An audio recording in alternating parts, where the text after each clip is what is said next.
Para realizar un diagnóstico preciso del estado del corazón de un paciente se le ha realizado un electrocardiograma. Cualquier especialista, aunque no haya visto al enfermo, es capaz, solo leyendo la gráfica del electrocardiograma, de detectar los problemas que tiene su corazón. Para ello, es preciso conocer y dominar el lenguaje de las gráficas. En el eje vertical se representa la diferencia de potencial de los impulsos eléctricos del corazón, medidos en milivoltios, y en el eje horizontal el tiempo medido en segundos. Mirando uno solo de los múltiples aspectos de estas gráficas, su periodicidad, podemos determinar si una persona tiene un ritmo cardíaco normal o si, como muchos atletas, tiene bradicardia, es decir, un número muy bajo de pulsaciones por minuto, o si padece taquicardias, un número muy elevado de pulsaciones. La ruptura de la periodicidad en los electrocardiogramas es el indicador de problemas más serios. Uno de estos problemas son las arritmias. La forma de la gráfica permite al médico detectar el origen y la localización del problema, e incluso su gravedad, haciendo posible realizar diagnósticos precisos. Las gráficas, en este caso, contribuyen a salvar muchas vidas. El lenguaje de las gráficas es, en la actualidad, el lenguaje más universal. Si echamos una ojeada a distintos periódicos de diversos países, encontraremos en todos ellos gráficas similares que nos informan de los temas más dispares. Incluso sin conocer el idioma en el que se da la información, cuando nos encontramos ante una gráfica no nos resulta complicado descifrar su mensaje. Las gráficas no se utilizan solo en matemáticas, las encontramos en campos tan poco afines como la economía, la sociología, la medicina, la física, la política y hasta en el deporte. ¿A qué se debe esta proliferación? Ante todo, una gráfica es capaz de ofrecer un gran volumen de información, tanto numérica como cualitativa, de una manera global, es decir, de un simple vistazo. Veamos esta pirámide de población de nuestro país. Utilizando muy pocos números, podemos extraer una gran cantidad de información sobre las características de la población española. En primer lugar, se observa, mirando la parte inferior de la gráfica, una fuerte caída de la tasa de natalidad en las últimas 2 décadas. Si miramos la parte superior, veremos que las mujeres españolas viven más años que los hombres. También podemos observar un descenso de la población entre 55 y 65 años achacable a la disminución de la natalidad durante la Guerra Civil. Esta otra pirámide representaría la población del año 2020 si se mantienen las tendencias actuales. La población con edad inferior a 50 años ha disminuido de forma notable. En cambio, el número de personas de edad superior a 50 años es comparativamente mucho mayor. Pero sobre todo, las gráficas nos informan de una manera clara y sencilla del desarrollo de procesos dinámicos y de movimientos en el tiempo. En esta gráfica aparece un resumen del índice de precios al consumo en nuestro país del año 1995. La gráfica nos brinda una información clara de la evolución del IPC, pero nos permite al mismo tiempo extrapolar resultados hacia el futuro, es decir, hacer previsiones analizando las tendencias globales de la gráfica.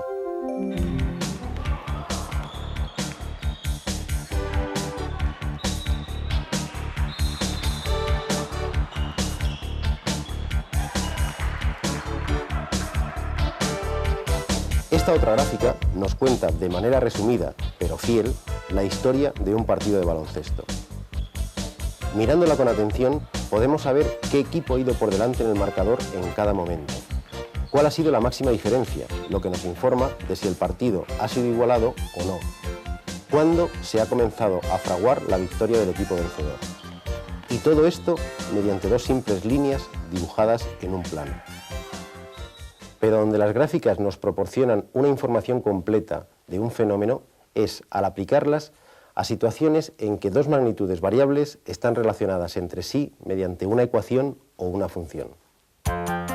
Si lanzamos una pelota hacia arriba y nos interesamos por la altura a la que se encuentra en un momento determinado, esta gráfica nos proporciona toda la información sobre el movimiento de la pelota.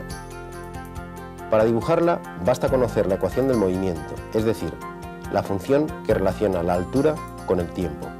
En nuestro caso, es la del movimiento uniformemente acelerado, es decir, la altura es igual a la velocidad inicial por el tiempo menos 1/2 de la aceleración por el tiempo al cuadrado. 10 metros por segundo es la velocidad con que lanzamos la pelota y 5 metros por segundo al cuadrado es aproximadamente la mitad de la constante de aceleración terrestre. Al cabo de 0,5 segundos estará a 3,75 metros de altura. Al cabo de 1 segundo estará a 5 metros de altura. Al cabo de 1,5 segundos estará a 3,75 metros de altura. Así podemos concluir, incluso antes del lanzamiento, que la pelota alcanzará 5 metros de altura y tardará en caer 2 segundos. En contra de lo que podíamos pensar, la aparición de este tipo de gráficas en la historia de las matemáticas es un fenómeno relativamente reciente. En todas las obras matemáticas, desde la antigüedad hasta el siglo XVIII, aparecen numerosos grabados, pero son exclusivamente de tipo geométrico. La idea que ha dado origen a este sugestivo mundo de las gráficas matemáticas es una idea bastante simple. Se nos podía haber ocurrido a cualquiera de nosotros. Sin embargo, se les ocurrió a dos genios franceses, que curiosamente no eran matemáticos profesionales. Uno de ellos, Pierre de Fermat, era abogado, y el otro, René Descartes, era abogado, físico y filósofo. Ellos son los padres de la geometría analítica. En su intento de aplicar las potentes herramientas del álgebra, las ecuaciones, al estudio de las curvas, descubrieron, casi sin darse cuenta, los sistemas de coordenadas. La genial idea es esta. Si trazamos dos ejes, a cada punto de un plano le podemos identificar mediante dos números, que son sus coordenadas. Si las dos coordenadas de una serie de puntos están relacionadas mediante una ecuación, entonces los puntos dibujan una línea, que puede ser recta, pero que en general será una curva. Por ejemplo, si x representa la primera coordenada e y la segunda de cada punto, y la ecuación que la relaciona es y igual a 2x más 3, para cada valor de x tendremos un valor de y.